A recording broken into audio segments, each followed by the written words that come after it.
시대 대한민국의 뜨거운 이슈와 쟁점에 대해 변호사들의 날카로운 분석과 토론이 펼쳐집니다. 법률 수다 토론 변호사들. 시청자 여러분 안녕하십니까? 진행을 맡은 김현성 변호사입니다. 오늘도 저와 함께 이슈 분석과 그리고 또 토론에 임해주실 두 분 변호사를 모셨습니다. 먼저 인사 나누겠습니다. 자, 안녕하십니까? 네, 안녕하십니까? 안녕하세요. 안녕하세요. 네, 안녕하십니까? 권성도 변호사입니다.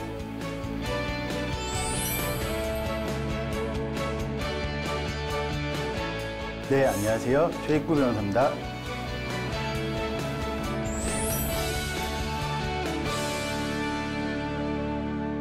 자, 그럼 본격적인 토론에 앞서 우리 사회의 관심을 끄는 판결 하나를 짚어보겠습니다.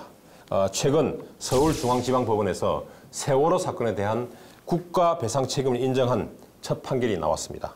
세월호 사건이 2014년 4월에 발생했습니다. 그러니까 사건 발생 이후 약 4년이 지났고 그리고 또 소송을 제기한 지 2년 10개월이 지난 시점에 나온 판결입니다. 그래서 그런지 유가족뿐만 아니라 모든 국민들의 관심을 끌고 있습니다.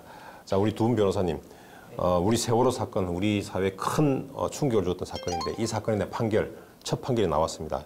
뭐 어떻게 보셨는지요? 먼저 우리 권 변호사님부터. 네. 네. 저도 사실 판결문이 구체적인 내용이 어떻게 되어 있는지가 참 궁금했는데요. 그때 아직 판결문은 구체적으로 확인하지 못하고 언론 보도로만 판결의 대략적인 내용을 접했습니다. 내가 판결 내용을 보면 재판부는 목포해경 123정 김경일 정장이 승객 퇴선 조치를 제대로 하지 않아서 국민의 생명과 안전을 보호해야 할 의무를 다하지 못했다고 판단했습니다. 그래서 이와 같은 주의무 위반을 근거로 해서 국가의 과실로 세월호 사건이 발생하였다고 판단하였는데요. 이번 판결은 아무래도 세월호와 관련해서 국가의 과실이 무엇인지에 대해서 좀 구체적으로 설시했다는 점에서 좀 의미가 있는 판결인 것 같습니다. 이번 판결은 세월호 참사에 대한 그간의 이제 개개인에 대한 형사처벌에 대한 판례는 계속 있었는데 최초로 이제 민사 판결에서 어떤 국가의 초동 대응과 구조 활동이 좀 미흡하여 국가의 책임을 인정한 이제 그 법리적으로 명시한 의미가 있는 판결로 보입니다. 결국 국민의 생명을 보호하는 것이 국가의 당연한 의무라. 는 사실을 다시 한번 확인하는 판결이라고 볼 수 있습니다. 예, 두 분 모두 국가 재난 사고에 대한 국가의 책임과 관련된 판결이어서 중요한 의미를 가지는 그런 판결이다라는 취지로 말씀해 주셨습니다. 예, 말씀하신 대로 국가 책임을 인정한 의미 있는 판결이다라는 의견도 있습니다만 또 구체적으로 살펴보면 당시에 목포해양경찰청 소속의 123 경비정 김경일 정장의 책임을 인정하였습니다. 그러나 청와대를 비롯한 국가재난 컨트롤타워 이것이 작동하지 않은 부분에 대해서는 인과관계가 어렵다라는 취지로 책임을 인정하지 않았죠. 자, 이에 대해서 우리 두 분 어떻습니까? 어떻게 보시는지 어떻습니까? 권 변호사님. 법조인에서 볼 때 어떻습니까? 네. 이 유족 측에서는 경비정장의 과실 이외에도 뭐 구조본부나 그렇죠. 아니면 국가재난 컨트롤타워가 작동하지 않은 부분에 대해서도 함께 주의무 위반이 있었다라고 주장을 하면서 국가배상 청구를 했습니다. 근데 재판부에서는 이 해당 부분에 대해서는 인정을 하지 않았는데요. 그 변론 과정에서 현출된 자료들이 어떤 자료인지를 명확히는 알 수 없지만 재판부에서 판단하기에는 뭐 국가재난 컨트롤타워가 작동하지 않은 데 대해서는 위법하지 않다고 본 것 같고 또 사고와의 인과관계를 인정하기 어려운 면이 있다고 좀 판단한 것 같습니다. 아무래도 이 세월호 사건이 발생하게 된 직접적인 주의무 위반은 경비 정장에게 있기 때문에 아마 이와 같이 판단한 것으로 보이고 이 부분에 대해서는 항소심에서 좀 치열한 다툼이 될 것 같습니다. 그동안 김경일 전 정장이 과실치사 혐의로 대법원에서 유죄 확정 판결을 받았을 뿐 해경 수뇌부나 뭐 정부 당국자 그 누구도 어떤 책임을 진 사실은 없습니다. 법률상 책임을 진 사실은 없는데 이번에 세월호 선주사뿐만 아니라 국가의 책임을 인정했다는 점에서 민사 판결이지만 인정했다는 점에서 일단 그 자체로 의미가 있다고 보입니다. 다만 아까 권 변호사님께서 말씀 주셨듯이 어떤 세월호 참사 대응 과정 전반에 대한 어떤 책임, 국가의 어떤 전반적인 책임 부분에 대해서는 아무래도 좀 인과관계가 좀 직접적인 원인과 결과가 좀 떨어져 있다고 본 것으로 보이기 때문에 이 앞으로 국가의 책임 범위에 대해서 이제 항소심 등에서도 좀 법리적인 논쟁이 계속 이어질 것으로 보입니다. 예, 말씀해 주신 대로 우리 유가족들은 또 이게 정부죠. 정부의 책임 소재를 명확히 해달라는 취지로 다시 항소를 제기하겠다라는 뜻을 밝히고 있습니다. 그렇다면 항소심에서 아마 이 부분 결국 우리 그 경비정장의 책임 이외에 그 윗선에 국가재난 컨트롤 타워와 관련된 이런 책임 공방이 계속 이어질 걸로 보이는데 두 분 어떻게 보십니까? 우리 권 변호사님부터. 네, 앞서도 말씀드렸듯이 유족들이 예. 아마 그 본인들이 생각하시는 국가의 주의무 위반 사항이 있을 텐데 예. 그것을 사실 유족 측 개인의 입장에서 예.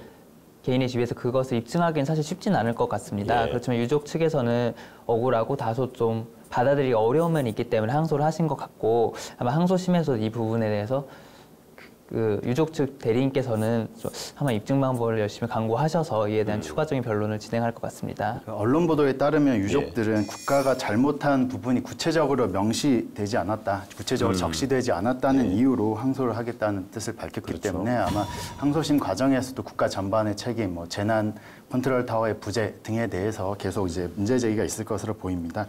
가령 뭐 세간의 많은 화제였던 뭐 사고 후 7시간 동안 대통령에게 제대로 보고되지 않은 정황들이나 총력 구조를 사실상 방기한 점 등에 대해서 어떤 직무상 위법 행위가 인정되어야 하지 않느냐라는 것으로 어떤 유족들의 주장이 항소심에서 계속 다투어질 것으로 보입니다. 예, 그렇습니다. 어쨌든 국가의 책임, 우리 경비정장이라 하더라도 이것도 어차피 국가의 행위로 볼 수 있기 때문에 국가의 책임 인정한 것은 맞습니다만 우리 유족이 바라는 정도의 국가 책임, 유족은 결국 저 윗선에서의 어떤 책임을 다하지 못한 부분, 이런 부분에 대해서 명시적인 좀 판결로서 어떤 책임을 물어주기를 그런 바라는 심정이 있는 것 같습니다. 이 부분 항소심에서 굉장히 크게 다투어질 걸로 예상이 됩니다.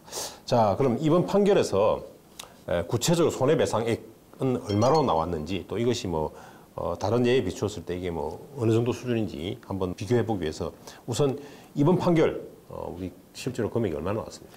예, 그 세월호 유족이 평균 6억 원 정도를 받는다는 식의 일부 언론 보도가 있었는데요. 예. 그런 식의 좀 보도 행태는 좀 지양해야 하지 않는가라고 예. 우선 말씀드리고 싶습니다. 그 금액적인 부분에 대해서 좀 조심스럽게 말씀드려보자면 이번 민사 재판부는 희생자 1인당 2억 원, 그렇죠. 가족 1인당 500만 원에서 8천만 원 정도의 위자료와 희생자들의 예상 수입을 이제 그 일실소득 등을 감안하여 이제 손해배상을 할 것을 판단하였습니다. 예, 그렇다면 요 유사한 사건, 국가 재난과 관련된 여러 사건들에서 또 다른 사건에서 혹시 어느 정도 우리 판결한 손해배상액을 판결한 그런 전례가 있어 보이는데 어떻습니까? 대법원이 지난 2016년 예. 대형 재난사고의 기본 위자료를 2억 원으로 좀 정한 바 있습니다. 뭐것은 어디까지 참고 자료고 반드시 예. 그렇게 지급하라는 것은 아닙니다만 거기에 더하여 또 대형 재난사고 위자료 중에서 어떤 고의의 범죄 행위가 있는 경우 그런 특별한 사정이 있는 경우에는 1인당 그 4억 원까지 지급할 수 있는 것으로 일단 이런 이제 기준이 제시되어 있고요. 예. 그래서 실제로 2014년 고양 종합 버스 터미널 화재 사건 사망 위자료가 3억 2천만 원 정도였고 2015년 경주 마우나 오션 리조트 그 이제 사고 사망 위자료는 3억 원 정도였다는 것을 참조하면 이번 이제 세월호 사건의 위자료가 적정한 수준인가에 대해서 또 아마 그 또 원고 입장에서는 좀 다른 의견이 있을 수도 있을 것 같습니다. 어떻습니까? 우리 최 변호사 보시기에는 그러면 이런 전례 비추어 볼 때에 이번 우리 세월호 사건의 어떤 희생자 또는 그 가족들에 대한 위자료 이 부분은 뭐 어떻게 좀 적절하다고 보시는지 어떻습니까? 일단 이번 1심 재판부가 국가의 책임을 일부분 인정하면서도 적어도 고의적인 범죄 행위로까지는 보지 않았던 것으로 보입니다. 그래서 어떤 특별한 사정까지는 인정하지 않았기 때문에 2억 원 정도의 어떤 위자료가 책정된 것으로 보이고요. 다만 그 판결 이유 중에 그 세월호 참사 책임과 직접적으로는 무관한 어떤 국민 성금이 지급된 점을 감안했다는 취지의 기재가 있는데 이 부분은 사실 어떤 민사의 손해배상 책임을 산정하는데 고려할 사안이 아닌 것 같아 보이는데 어쨌든 1심 재판부가 이런 판결을 한 이상 아마 항소심에서 그 어떤 손해배상 책임의 범위와 관련하여 좀 추가적으로 좀 논쟁이 될 것 같습니다. 예. 권 변호사님 어떻습니까? 이게 우리 아까 말씀드린 대로 희생자 1인당 2억 원의 위자료, 그다음 가족들에 대해서는 500에서 8천만 원 정도 위자료. 요게 지금 법적으로 좀 적절하다고 보시는지 우리 권 변호사님 손해배상 사건 좀 하고 있지 않습니까? 네네. 예. 그런 일반적인 사건과 비교했을 때는 또 어느 정도 수준인지 한번 말씀해 보시겠습니다. 저 같은 경우는 손해배상 사건을 좀 많이 하고 있는데 아까 그 최혜구 변호사님께서 말씀해 주셨듯이 이 재판부에서는 기본적으로 이거를 과실에 의한 사고로 보는 것 같습니다. 그래서 고의까지는 이르지 않은 걸로 본 것 같고 고의에 의한 사고의 경우에는 위자료의 한도가 뭐 1억, 2억으로 책정이 되어 있다고 하더라도 재판부에서 그거를 다 인정하는 경우는 거의 없습니다. 그래서 의료사고 같은 경우에도 위자료의 폭은 다양하지만 사망사건 같은 경우에도 뭐 5천만 원 이상 나오지 않는 경우도 많기 때문에 이 사건 같은 경우에는 통상적인 손해배상 사건에 비추어 보면 크게 뭐 적은 금액이라고 보기는 어렵고 좀 제가 생각했을 때는 사고 경위나 아무래도 국가적인 좀 재난이었고 많은 분들이 고통스러워했던 사고였기 때문에 그런 점을 고려하면은 크게 뭐 너무 많거나 너무 적은 금액은 아닌 것 같습니다. 예. 그렇다면 이번 판결을 보면서 우리가 국가 재난 사고에 대해서 국가의 책임을 인정한 것은 분명한 것 같습니다. 그런 의미에서는 굉장히 뜻있는 판결이다라고 볼 수 있습니다. 자, 그렇다면 향후 어떤 국가의 재난 사고가 발생했을 때 이에 대한 예방과 대비를 어떻게 해야 될 것인지, 이 국가 입장에서 어떤 법적 의무를 지고 어떤 책임을 져야 할 것인지와 관련해서도 우리가 좀 살펴볼 필요가 있는데 뭐 어떤 제도적 변화가 있을지 뭐 어떨까요, 권 변호사님? 네, 제가 생각했을 때는 많은 국민들이 세월호와 같이 국가적 규모의 재난 사고가 계속 발생함에도 이와 같은 뭐 정부의 재난 대응 과정이나 프로세스가 전혀 개선되지 않는 거에 대한 좀 의문을 갖고 계실 것 같습니다. 저도 이 부분에 대해서 좀 생각을 해보게 됐는데 그 사건 개개 사건이 발생했을 때 그 사건 개개에 대한 대처는 이루어지고 그와 관련된 법령이나 여러 법 규정들이 정비가 되지만 전반적인 재난 관리에 관한 규정이나 아니면 법 조항이 좀 미흡한 것 같습니다. 그렇기 때문에 세월호 유족들이 제기한 것처럼 이런 재난 사고가 있을 때 국가에 대해서 좀 적극적으로 자신의 권리 주장을 하고 국가배상 청구권을 사용해서 이와 같은 소송을 한다면은 정부 입장에서 이런 소송이나 여러 가지 분쟁들이 부담스럽기 때문에 그럼 좀 더 법규를 가다듬고 아니면 좀 더 대비하는데 많은 힘을 쏟지 않을까 생각합니다. 그렇기 때문에 아무래도 국민 개개인의 노력이 가장 중요하지 않을까라고 생각합니다. 재난사고 예방과 대응을 위해서는 어떤 침몰 원인과 구조 실패 이유를 가리는 게 더 이제 일단 가장 기초가 되어야 된다고 생각합니다. 그래서 법적 책임은 이제 이러한 사실관계 조사가 끝난 다음에 좀 차분히 이제 이 부분이 정리된 다음에 이제 논의할 수 있는데 사실 지금 아직까지 뭐 사실관계나 진상규명이 안 되고 있고 2기 세월호 조사위에서 또 조사를 한다고 하지 않습니까? 그래서 이런 부분에 대해서 앞으로는 좀 전반적인 절차를 가다듬을 필요가 있다고 생각합니다. 결국 세월호 참사에서 얻을 수 있는 교훈은 어떤 신속한 진상규명을 위한 절차를 마련하고 거기에 더하여 신속한 피해의 배상 또는 보상 이루는 절차를 또 마련하는 것 두 가지를 우리에게 역시 과제로 남겨주는 것 같습니다. 네, 좋습니다. 우리 세월호 참사가 우리에게 남긴 숙제가 많이 있는 것 같습니다. 특히 국가에게 남긴 과제가 많습니다. 국가의 제1차적인 의무는 바로 국민의 생명과 안전 그리고 재산을 보호하는 것입니다. 이 부분을 놓쳐서는 절대 안 될 것입니다. 자, 그럼 지금부터 법률시사 토론 변호사들 본격적인 토론으로 들어가도록 하겠습니다. 오늘의 주제 먼저 영상으로 만나보시겠습니다.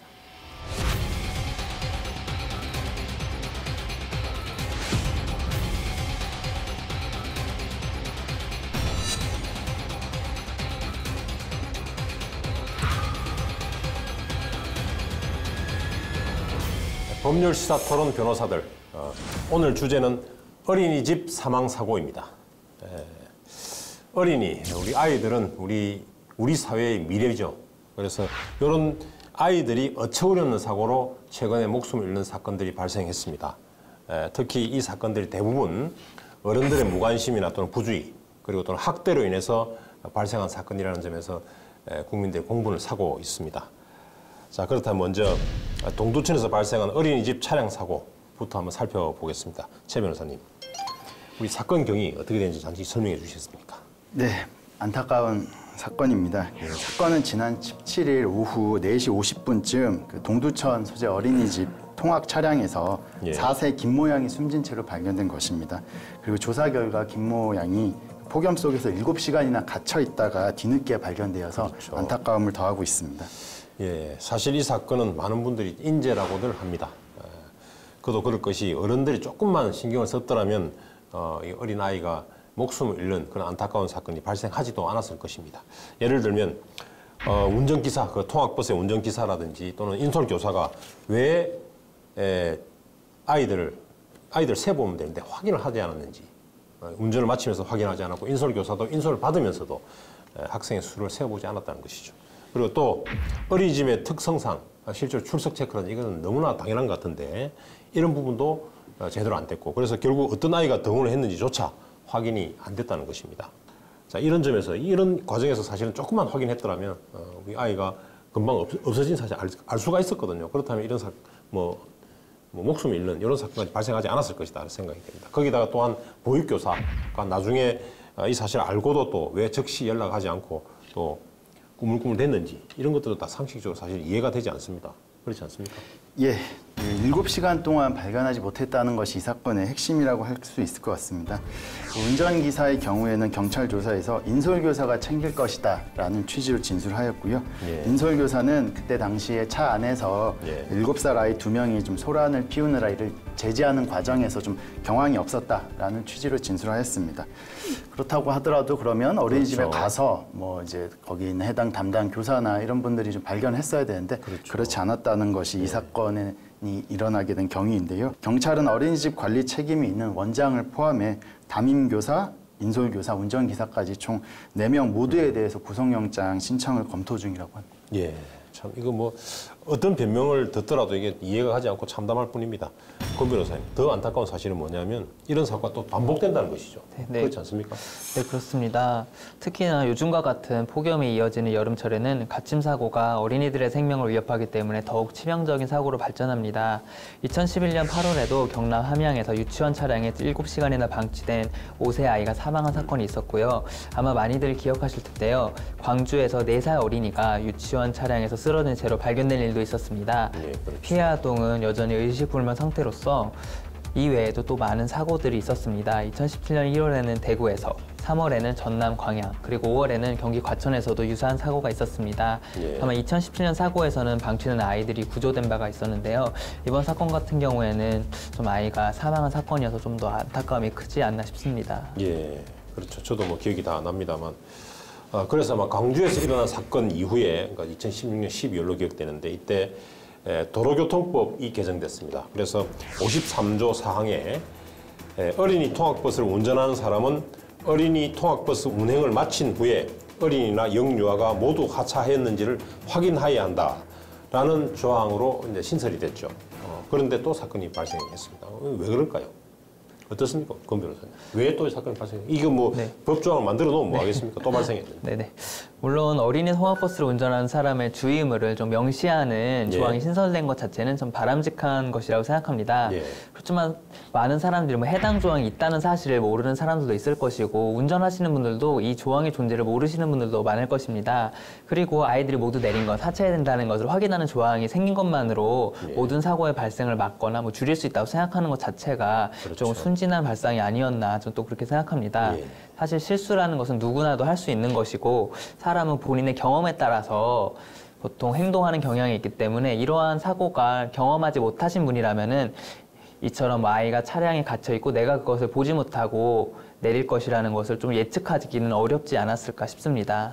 어린이집 차량 안에 남아있는 영유아를 이제 점검하는 최종 책임자에 대해서 좀 모호한 것 같습니다. 여전히 지금 운전자의 어떤 의무만 있는 부분인데 그렇죠. 사실은 이 어린이집을 그러니까 처음에 승차하면서 하차하는 과정까지 여러 단계가 있는데 그냥 운전자에게만 일방적으로 이렇게 좀 의무를 부여한 게 현실에 좀 부합하지 않는 것이 아닌가라는 생각이 듭니다. 기본적으로 차량 승하차 관리는 이제 그 인솔 교사가 담당하는 것이 맞고 차 안에 혹시 누가 남아 있느냐를 보는 것은 이제 운전기사가 하는 게 맞고 이런 식으로 좀 구체화하여 매뉴얼 한다거나 법령에 규정하는 것이 좋을 것 같은데 업무 분담이 좀 명확하지 않은 측면이 좀 아쉬운 것이고요. 또한 이제 실제로 이런 어린이집 사망 사고 가 일어나는 경우에 인솔교사, 그다음 원장, 뭐 부원장, 담당 교사, 운전기사 등이 서로 좀 이제 책임 범위가 명료하지 않고 업무 분담이 안 돼 있다 보니까 서로에게 책임을 전가하는 경우가 자주 발생하고 이번 사건에서 그렇게 보이는데 그러한 점에 대해서 좀 더 구체적인 기준이 마련될 필요가 있을 것 같습니다. 뭐 운전기사, 또 인솔교사, 또는 보육교사, 뭐 이렇게 또 주임교사 등등 여러 가지 이제 책임을 져야 될 어른들이 많이 등장합니다. 그래서 이 어른들끼리 서로 책임 회피도 하고 있다 이렇게 보이는데 또 그 외에 또 사실은 방금 우리 도로교통법 개정돼서 어린이 통학 차량 버스 운전하는 사람은 결국 하차 전에 모든 어린이나 영유아가 하차되는지 확인해야 된다고 하고 있는데 이 확인 의무를 만약 위반했을 때 어떻게 처벌이 되느냐면 20만 원 이하의 벌금을 받을 수 있도록 그렇게 되어 있습니다. 그러니까 이게 결국 처벌이 약해서 그런 거 아닌가 이런 일각의 지적도 있습니다. 그리고 또 실제로 광주 통합버스 사건에서 해당 유치원 인솔교사죠. 유치원 인솔교사와 버스 기사는 각각 금고 8월 그리고 금고 6개월을 판결을 선고받았죠. 그리고 주임교사는 금고 5개월에 집행유예 2년을 선고받았습니다. 그래서 이를 두고 이제 일반인들 사이에서 분명히 처벌이 너무 약하다. 약하다 보니까 이런 일이 계속 발생하는 것이 아닌가라는 그런 지적이 있습니다. 어떻습니까? 우리 법조인의 시각에서 볼 때에 이런 종류의 사건에서 이런 처벌 정도 어느 정도라고 보시는지, 적당하다고 보시는지 어떻습니까? 권 변호사님. 네.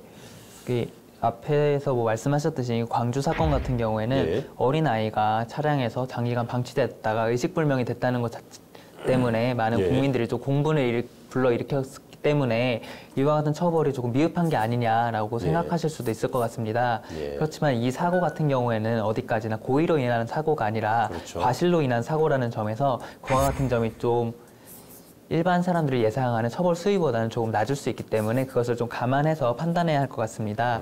그리고 이 사건 같은 경우에는 금고 8개월과 6개월을 판결을 받았는데 업무상 과실치상으로 처벌할 수 있는 범위보다는 조금 낮은 수위의 처벌이 이루어진 것 같은데 아무래도 판결문은 정확히 보진 않았지만 피해자와의 합의나 아니면 손해의 전보의 정도 아니면은 여러 가지 사고 경위를 종합해서 이와 같이 판단한 것으로 보이기 때문에 이 자체가 좀 부당하다거나 아니면 좀 상식에 좀 어긋나는 통상적인 판결과 어긋나는 판결이다라고 좀 보기는 어려울 것 같습니다. 일부 국가에서는 차량이 어린이를 방치한 상태에서 네. 어떤 문제가 발생할 경우에 아동 학대죄를 적용하는 경우가 대표적으로 미국의 네. 일부 주들을 생각해 그렇죠. 보실 수 있을 건데요.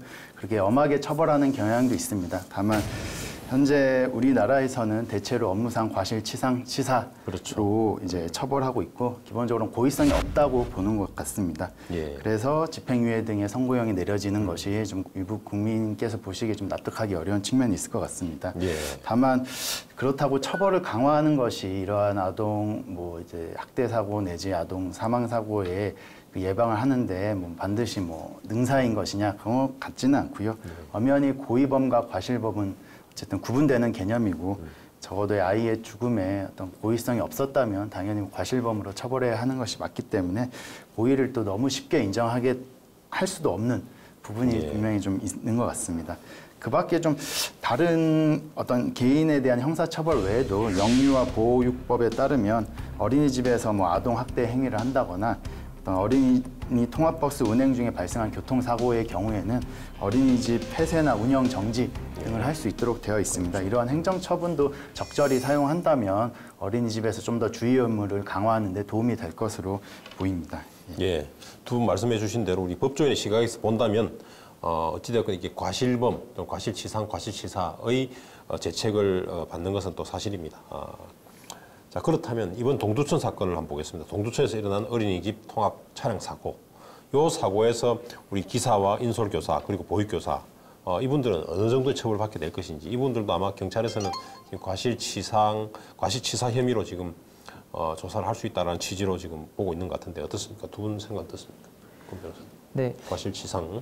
예. 이 사건의 경우에는 운전기사가 어린이나 영유아가 모두 하차하였는지를 확인해야 할 업무상 주의 의무가 그렇죠. 있음에도 이를 게을리하여서 발생하였다는 점에서 운전기사는 아마 업무상 과실치사죄로 처벌이 좀 가능할 것 같습니다. 예. 그리고 인솔교사도 동일한 주의 의무가 있기 때문에 아무래도 인솔교사 동일한 죄로 처벌이 가능할 것 같고 사실 제가 생각하기에는 보육교사의 경우에는 조금 달리 봐야 되지 않나라는 싶기도 한데 물론 아이에 대한 보호감독 의무가 있지만 과연 아이들이 등원하였는지를 즉시 확인해야 할 주의 의무가 있었을까라는 점에 조금 제가 볼 때 약간 달리 생각하는 면도 좀 있어서 보육교사의 경우에도 업무상 과실치사죄로 처벌은 가능할 수도 있을 것 같은데 처벌이 되더라도 운전기사나 아마 인솔교사에 비해서는 좀 가벼운 처벌을 받을 것 같습니다. 아이가 제대로 하차했는지 확인하지 못한 부분에 대해서 운전기사, 인솔교사의 업무상 과실 점에 대해서 쉽게 인정될 것으로 보입니다만 그 담당 교육교사의 책임의 경우에는 사실 이게 요즘 어린이집에서는 어떤 입퇴원 이제 관리 그렇죠. 시스템이 있고 그 기록을 하게 되어 있기 때문에 그 등원하지 않았을 경우에 뭐 집에 확인을 한다거나 이런 것들을 충분히 했어야 되는데 7시간 동안 확인하지 못한 것은 사실상 업무상 과실에 성립할 여지가 상당히 높다라고 보이고 거기에 더 나아가서 어린이집 원장 내지 그 어떤 뭐 부원장급의 어떤 관리자들이 이런 부분에 대해서 뭐 직원 교육이라든가 사후 점검 이런 것들을 좀 소홀히 했다면 역시 또 업무상 과실이 또 충분히 인정될 여지가 있어 보입니다. 예, 우리 어린이 사고가 발생할 때마다 그때마다 사실은 사회 전체가 공분을 합니다. 그리고 또 어떻게 이 사람들을 처벌해야 된다는 그런 목소리가 높습니다. 그리고 처벌수위가 낮다는 목소리도 있고 합니다. 그럼에도 불구하고 사실은 더 중요한 것은 재발을 방지할 수 있는 대책을 어떻게 마련하느냐가 더 중요하다고 생각이 됩니다. 자, 이번 사건을 계기로 또 어떤 방지책, 어떤 대비책들이 또 논의가 되고 있는지 또 궁금합니다. 어떻습니까, 권 변호사님? 네, 아무래도 가장 대표적인 것이 슬리핑 차일드 체크 제도라는 것이 예. 아마 가장 많은 관심을 받고 있는 듯합니다. 슬리핑 차일드 체크라는 제도는 미국에서 시행 중인 제도인데요. 어린이 통학 코스의 가장 끝쪽에 체크 버튼을 설치해놓고 운전자가 끝까지 가서 체크 버튼을 누른 다음에 내려야 되고 만약 그렇지 않다면은 차에서 비상벨이 울리게 하도록 뭐 장비를 설치하게 하는 제도입니다. 예, 예, 좋네요. 이 슬리핑 차일드 체크, 그러니까 잠자고 있는 아이를 체크해라는 취지인데 네, 그러면서 그 맨 뒤에다가 무슨 뭐 벨을 하나 놓고 그걸 누르고 기사가 내리도록. 그죠? 그러면 그때 다 볼 수 있다는 취지인 것 같습니다. 그걸 안 누르고 내리면은 다시 벨이 울리게끔 밖에서 그래서 다시 들어갈 수 있도록 좋은 제도인 것 같습니다. 또 이거 말고 또 우리 최 변호사님 어떤 방법들이 또 논의되고 있나요? 예, 그 복지부에서는 방금 예. 권 변호사님께서 말씀해주신 슬리핑 차일드 체크 제도와 함께 예. 무선 인식 기술을 활용한 그 등퇴원 시스템과 보호자 문자 서비스를 중심적으로 이제 검토 중이라고 합니다. 사실은 이미 그 초등학교 저학년을 대상으로는 이미 시행하고 있는 것입니다. 네. 그러니까 등교 하교 잘 했는지 그래서 보호자에게 이제 문자를 보내주는 시스템을 이미 초등학교 저학년에는 하고 있는데 오히려 미취학 아동에게는 쓰이지 않았기 때문에 예. 오히려 지금 더 필요한 쪽에 좀 나중에 도입되는 것이긴 하지만 뭐 늦었다고 생각하더라도 지금이라도 그런 부분에 대해서 이제 도입하려고 하니까 참 다행스러운 일이고요. 가령 뭐 김해 씨의 경우에는 차량 운행을 마친 어린이집 통학 차량 내부에서 움직임이 감지될 경우에 어떤 적외선 그 감지 센서가 예. 작동해서 어떤 경고음이 울리는 그러니까 아이가 뭐 우리가 스스로 이걸 알리지 못하는 경우도 있을 수 있기 때문에 자동으로 이렇게 감지 센서가 울리는 방식 아마 슬리핑 차일드 체크와 뭐 비슷한 뭐 원리의 기술적인 부분일 것 같은데요. 이러한 어떤 기술적인 측면이 비용 문제만 해결된다면 우리의 기술력으로는 시행에는 전혀 문제가 없지 않을까라고 보입니다. 실제로 뭐 불과 몇 년 전에 도입되었던 어린이집 CCTV 설치 의무화는 사실상 아동학대 범죄 예방에 굉장히 많은 기여를 하고 있지 않습니까? 이런 부분에서 이런 차량 사고와 관련한 부분도 이런 식의 약간의 기술적인 측면을 좀 도입한다면 많은 예방이 될 수 있을 것으로 보입니다. 예, 좋습니다. 어쨌든 버스 기사가 아이들이 다 하차했는지를 확인하지 않고 내릴 수 없도록 하는 뭐 그런 여러 가지 기술적인 방법들 이런 것들이 지금 강구되고 있는 것 같습니다. 또 뭐 일각에서는 전문가들 사이에서 그런 얘기들이 나오는데 우리 아이들한테 혹시 혼자 차에 남았을 때 그때 경적을 지금 울리는 게 굉장히 힘든단 말이에요. 그래서 이게 좀 쉽게 울릴 수 있도록 하는 뭐 올라가서 앉아라든지 뭐 등등 이런 교육도 좀 시켜야 된다. 이런 취지로 이렇게 말씀하신 분도 계시는 것 같습니다. 어쨌든 여러 가지 대책과 예방책들이 이제 결국 만들어져야 되는 것이고 또 빨리 만들어졌으면 좋겠습니다. 그리고 실제로 이러한 내용들을 담은 법안들이 국회도 지금 계류되어 있다고 하는데 그렇죠? 네, 그렇습니다. 지난해 더불어민주당 유동수 의원 등이 시동을 끄고 차 문을 닫았는데 만일 뒷좌석에 아이가 남아있으면 경보가 계속 울리게 하는 법안을 발의한 바가 있습니다. 그리고 무소속 손금주 의원 등도 미취학 아동을 차에 방치할 경우 처벌하는 내용을 발의한 바 있는데요. 하지만 안타깝게도 이러한 법안들이 국회의 무관심 속에서 논의조차 되고 있지 않고 있습니다. 예, 그렇죠. 안타깝습니다.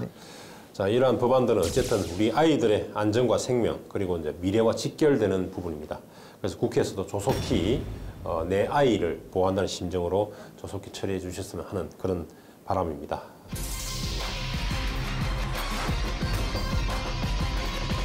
법률시사 토론 변호사들 오늘 주제는 어린이집 사망사고입니다.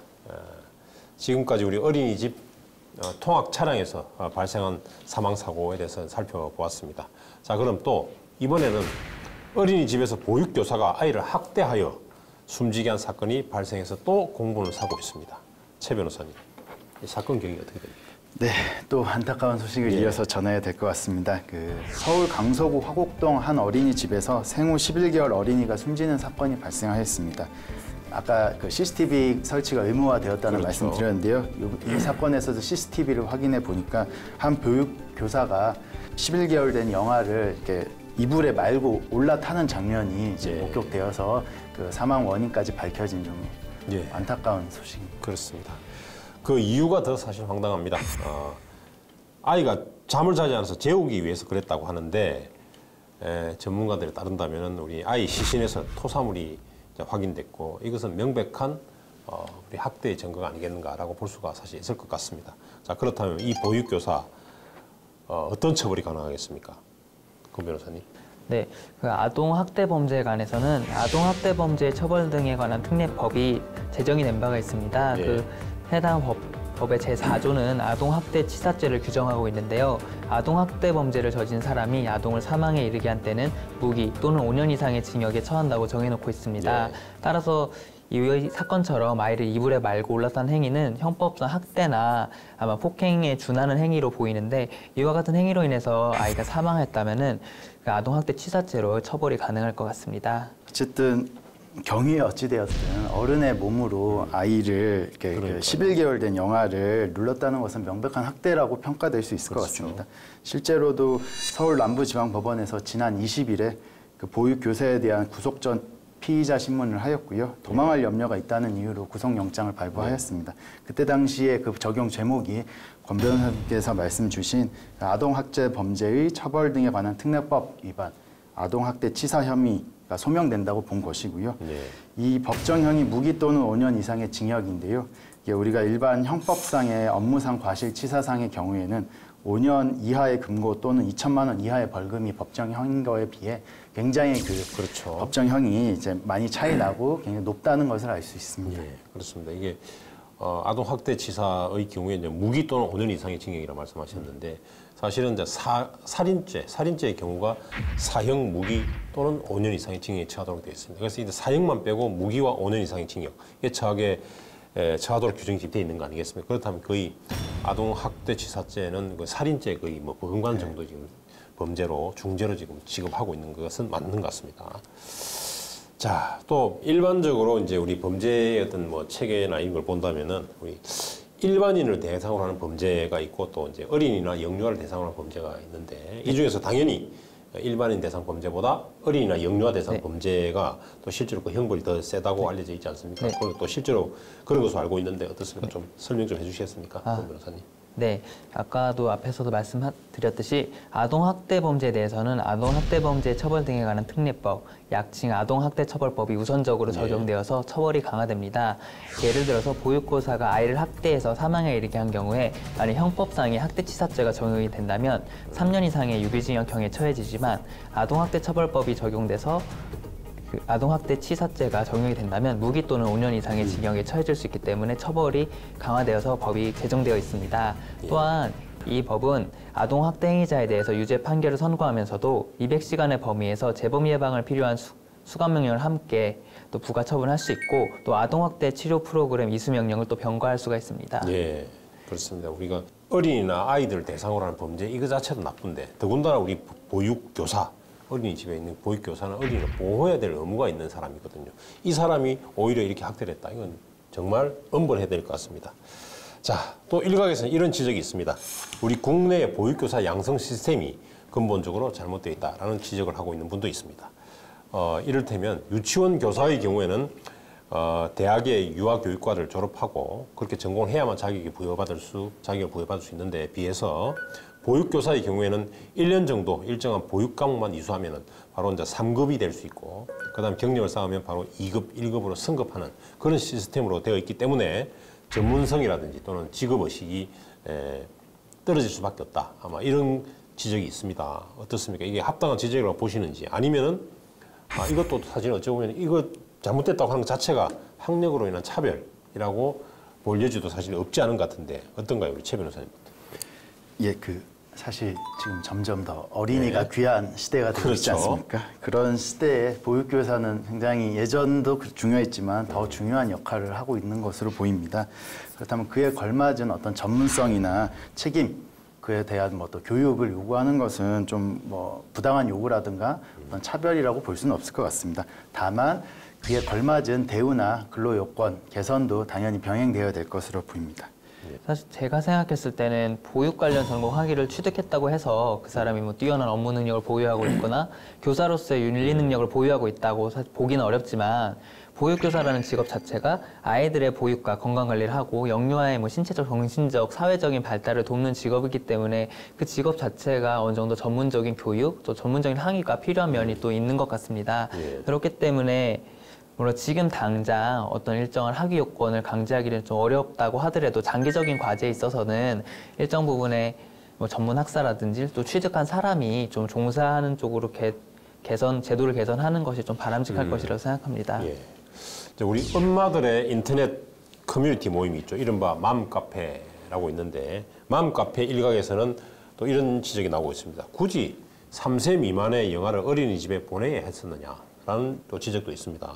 거기다 플러스 이제 보육교사들의 근무 환경을 개선해야지 사고를 줄일 수 있을 것이다. 이런 지적도 있습니다. 그래서 뭐 실제로 우리가 이제 교사 한 명당 돌봐야 하는 영유아의 어떤 비율, 요걸 한번 비교해 본다면 OECD의 경우 평균 13.6명이라고 하죠. 13.6명. 한 명당 13.6명을 돌본다는 것이고 우리나라의 경우에는 그보다 높습니다. 17.5명이라고 합니다. 그래서 이제 아무래도 근무 여건, 근무 환경이 OECD 평균보다도 우리가 더 못하다, 열악하다라고 하고 있는 것 같습니다. 어떻습니까? 이거 뭐 개선해야 될 부분이라고 보이기도 합니다만 어떻습니까, 권 변호사님? 네, 교사 한 명당 학생 수는 반드시 좀 개선되어야 할 필요가 있는 항목인 것 같습니다. 사실 저 같은 경우는 교회 유치부 교사를 1년 정도 한 적이 있는데요.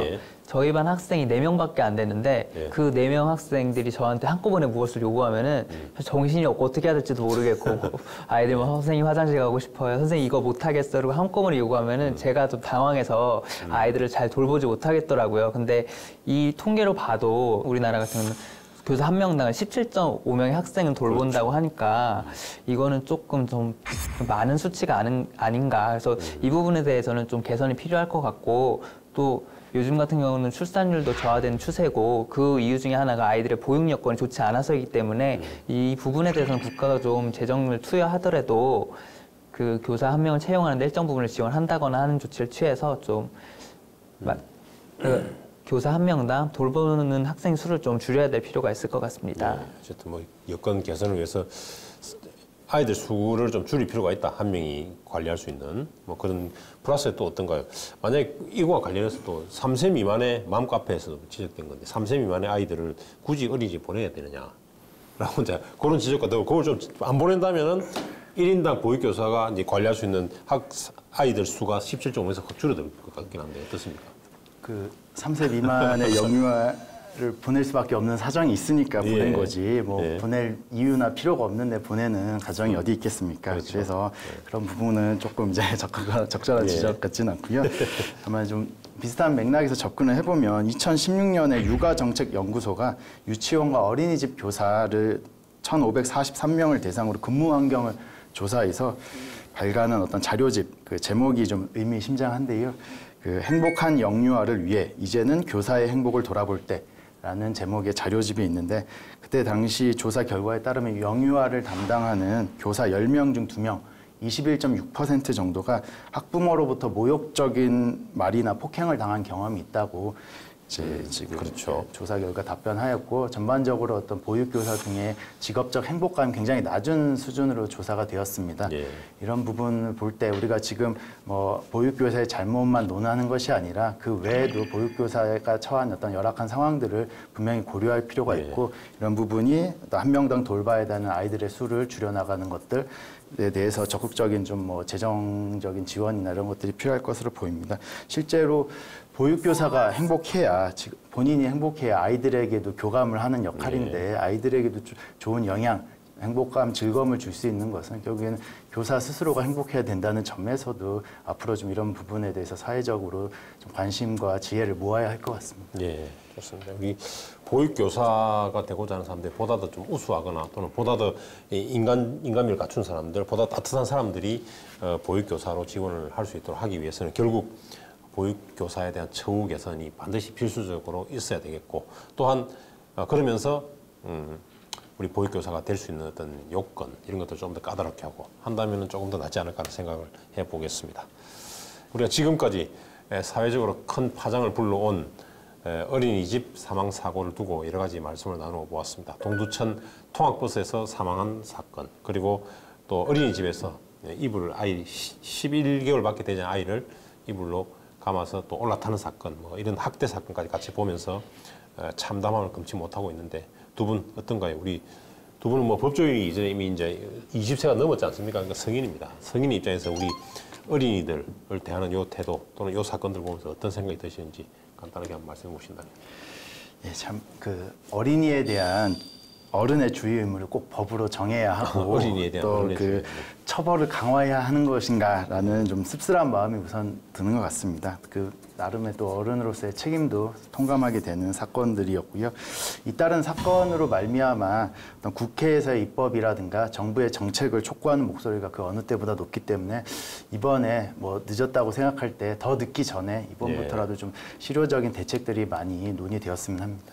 사실 아이들은 아직 독립적인 주체가 아니기 때문에 어른들의 보호와 관심이 필요합니다. 그렇기 때문에 이런 아이들을 주의 깊게 보살피지 않고 또 어른들이 본인의 이기심이나 그런 것 때문에 아이들을 학대하고 방치하기 때문에 이런 사고가 일어난 것 같습니다. 그렇기 때문에 제가 생각했을 때는 사실 이게 제도적이나 뭐 법률적인 문제로 이것을 규율하는 것보다는 우선 우리 모두가 좀 아이들에 대한 관심 또 아이들에 대한 사랑을 좀 더 보여주는 게 필요할 것 같습니다. 물론 제도 정책적인 장치들이 수반돼야 되지만 우리 국민 한 사람 한 사람이 좀 더 어린 아이들에게, 사실 요즘 아이들이 너무 귀하기 때문에 그에 대해서 좀 한 번 더 관심을 갖고 좀 보살피는 것이 필요할 것 같습니다.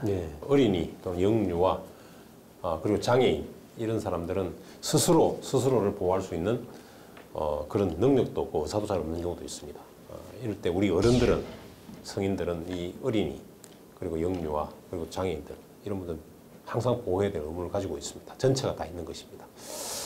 자, 한번 통계를 한번 보겠습니다. 2017년 기준으로 5년 반 동안 어린이집에서 55명이 사망했는데 그중에서 45건이 책임 소재를 밝히지 못한 원인 미상이라고 합니다. 이런 보고서가 있는데 이것도 참 안타까운 사실, 기사입니다. 그죠?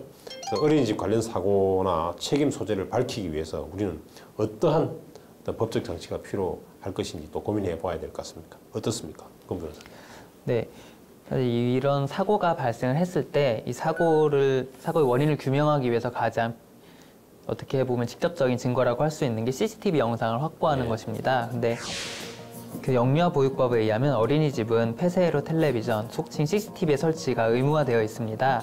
그렇지만 해당 영상의 경우에는 60일 이상 보관해야 한다고 정해져 있어서 60일이 지나면은 폐기할 수 있기 때문에 제가 생각했을 때는 그 보관 기간이 좀 너무 짧은 것 같습니다. 예를 들어서 뭐 장기간 아이가 학대당하는 경우도 있을 텐데 60일이라는 기간 때문에 그 이전 영상이 폐기되어서 그걸 확인할 수 없다면은 아이에게 일어난 학대 사고의 원인이나 아니면은 누가 학대했는지를 명확히 밝힐 수 없을 수 있기 때문에 보관 기간을 제가 생각했을 때 한 1년 이상으로 좀 길게 정하는 것이 좀 좋을 것 같습니다. 기본적으로 영유아들은 또 알 수 없는 이유로 다치기도 하고 또 사망에 이르기도 하기 때문에 영아 급사 증후군이라는 것도 있고 원인 불명인 경우가 기본적으로 많기 때문에 좀 이 통계 작성에서 원인 미상이 많이 나오는 건 좀 어쩔 수 없는 측면도 있어 보입니다. 그렇지만 어린이집 안전사고 통계를 내는데 원인 미상이 이렇게 많이 나오는 것은 좀 그 원인에 대해서 구체적으로 그 사건 초기 단계에서 제대로 확인해서 기술하지 않은 요인이 있어 보여서 향후에는 좀 이런 관리 가능한 영역에서의 안전사고를 줄이기 위해서라도 좀 더 구체적인 통계를 이제 작성하려는 것이 국가 지자체 관련 업계에서 좀 필요할 것으로 보입니다. 또한 아까도 계속 언급되었지만 보육교사 1인당 아동수를 현실화해야 되는데 이게 사실 CCTV 관련해서 보고 문제제기를 하고 싶어도 그러면 좀 현재 지금 다니고 있는 어린이집 원장이나 보육교사와 좀 불편한 관계가 될 수 있잖아요. 근데 이게 여기 안 다니면 어딜 또 가야 되는데 지금 국공립 어린이집은 가고 싶어도 굉장히 그렇죠. 줄이 길게 서 있고 민간 어린이집 사립도 쉽게 갈 수 있는 게 아니기 때문에 이게 내가 이런 문제 제기를 했을 때 오히려 그냥 불이익만 얻는 것이 아니냐 이런 것들이 좀 가장 근본적으로 이런 안전사고가 조기에 발견되지 못하고 일정 부분 의심이 가도 적절한 어떤 문제 제기를 못하는 근본적인 원인인 것 같습니다. 그래서 결국에는 이 부분은 어린이집 증원 등이 근본적으로 있어서 좀 이런 학부모의 선택권이나 좀 자유로운 어떤 관리 아이들에 대한 어떤 문제 제기를 할 수 있는 부분의 여건이 마련되는 것 역시 좀 근본적으로 검토할 필요가 있을 것 같습니다. 예, 어린이집도 정원을 해야 될 것이고 그렇게 말씀해 주셨는데 그럼 어린이집 정원해야 되고 우리가 또 처우 개선도 해야 되고 사실은 이제 이게 모두 어떻게 보면 이제 이게 국가에서 추진해야 될 복지 정책의 하나가 아닌가 생각이 듭니다. 예, 국가에 할 일이 점점 더 많아지고 있습니다. 자, 우리가 지금까지 어린이집 사망 사고를 주제로 말씀을 나누어 보았습니다. 두 분께 이제 마지막 한마디를 부탁드리면서 오늘 정리를 해볼까 합니다. 자, 먼저 권정도 변호사님. 네, 저는 이번에 동두천 어린이집 사건을 저녁 식사를 하면서 처음으로 식당 TV로 봤습니다. 근데 네. 저랑 같이 식사를 하고 계시던 변호사님들도 모두 너무 안타까워했던 사고이고 사실 누구의 잘못 이전에 어린아이가 생명을 좀 고통스럽게 잃었다는 점에 대해서 참 가슴 아픈 사고였습니다. 사실 이와 같은 문제를 근본적으로 해결하는 방법은 우리 국민 모두가 아이, 특히 영유아 한 명 한 명을 소중하게 생각하는 그 마음을 갖고 그들을 사랑하는 게 가장 중요한 것 같습니다. 네. 그렇지만 이런 영유아에 대한 관심뿐만이 아니라 국가가 좀 재정적으로 지원을 해서 어린이집의 시설을 좀 개선시키고 어린이집 보육 교사들의 근무 환경을 개선시키는 노력 또한 같이 따라오는 것이 중요하다고 생각합니다. 그렇기 때문에 이와 같은 우리 국민 모두의 좀 관심 또 정부의 이런 여러 가지 조치들이 함께 이루어져서 이와 같은 사고의 발생이 좀 감소했으면 하는 바람이 있습니다. 예. 국가와 우리 모든 국민들이 아이들을 사랑하고 관심을 가지자라는 취지로 정리하는 말씀해 주신 것 같습니다. 최 변호사님 어떤가요? 예, 오늘 세월호 사건이나 어린이집 사망 사고를 잇따라 이렇게 이야기하면서 좀 무거운 마음을 금할 수가 없습니다. 그래서 예나 지금이나 그 자식이 먼저 죽으면 부모 가슴에 묻는다는 이야기가 또 먼저 떠오르고요. 저 그냥 마무리하는 입장에서 그냥 예전에 그 조선 초기 문신이었던 성현이 그 아끼던 이제 늦게 본 막내 아들 성세한이 좀 요조를 한 일이 있었습니다. 그래서 평안도 관찰소로 나가 있던 성현이 그 이제 멀리서 그런 그 부고를 듣고 슬퍼하며 시를 이제 지었는데요. 그 내용 중에 일부를 좀 읊어드리면 객관으로 편지가 와 부음을 듣고서는 두 주먹 움켜쥐고 눈물 줄줄 흘렸어라. 아이가 환생하길 어찌 바랄 수 있으랴. 봄바람에 눈물 뿌리려니 한이 더욱 깊어지네.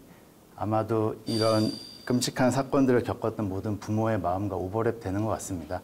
앞으로는 국가, 지자체, 그리고 각종 관련 단체들 모두가 자식을 그 부모 가슴에 묻는 일을 줄여나가기 위해 좀 많은 관심을 기울였으면 하는 바람입니다. 예, 같은 취지로 말씀해 주셨는데 결국 우리 사회 전체가 아이들을 보다 더 사랑하고 관심을 더 가져야 될 필요가 있다는 말씀을 해 주셨습니다. 자, 지금까지 여러 가지 이슈에 대해서 분석해 주시고 또 토론에 임해 주신 두 분 변호사님께 다시 한번 감사의 말씀드리면서 여기서 인사드리도록 하겠습니다. 자, 감사드립니다. 감사합니다. 네, 감사합니다.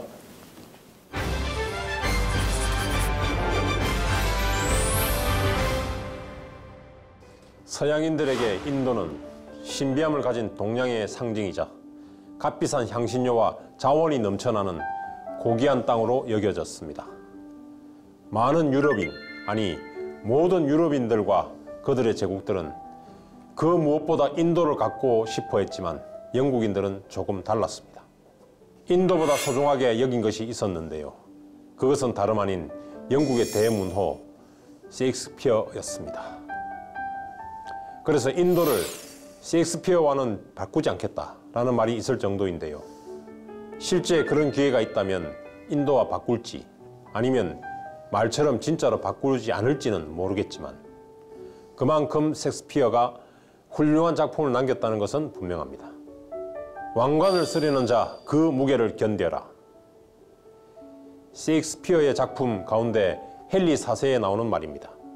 굳이 셰익스피어의 헨리 4세를 읽지 않았다 하더라도 왕관을 쓰려는 자 그 무게를 견뎌라 라는 이 문구는 한 번쯤 들어보았을 것입니다.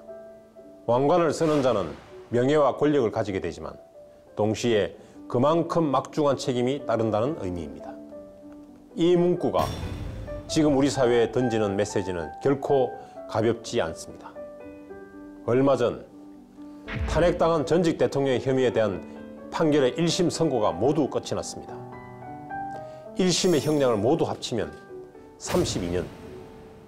32년이라는 형량은 최고 권력자에게 주어진 왕관의 무게가 결코 가볍지 않다는 것을 잘 보여주고 있습니다. 지난 6월 전국 지방선거에서 많은 지도자들이 새롭게 배출되었습니다. 그리고 이제 막 정부와 함께 국회를 이끌어갈 여당의 대표를 선출하는 경선 레이스도 시작되었습니다. 많은 후보자들이 출사표를 던졌고 또 치열한 경쟁에 돌입했습니다. 또한 국정의 한 파트너라고 할 수 있는 제1야당에서도 새로운 비상대책위원장 체제가 출범하였습니다.